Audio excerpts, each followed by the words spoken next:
Do you have a bajillion email but simply just don't have the time to sort through them?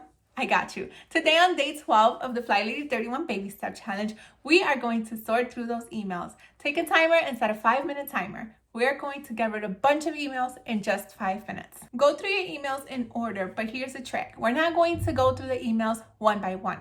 Once you click on the email, if you have Gmail, you can go ahead and right-click it and check all the emails sent by that sender.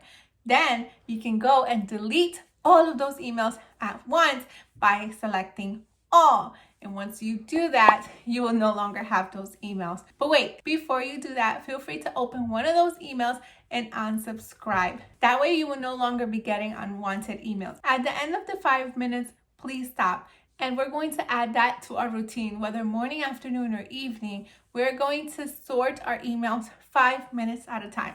I like to add this to my afternoon routine, but you feel free to add it wherever you want. And once you completed today's challenge, go ahead and comment done in the comments down below to be entered for a chance to win. And I'll see you tomorrow on day 13 of the FlyLady 31 Baby Step Challenge. Thank you so much for watching. Until next time, to God be the glory. Bye.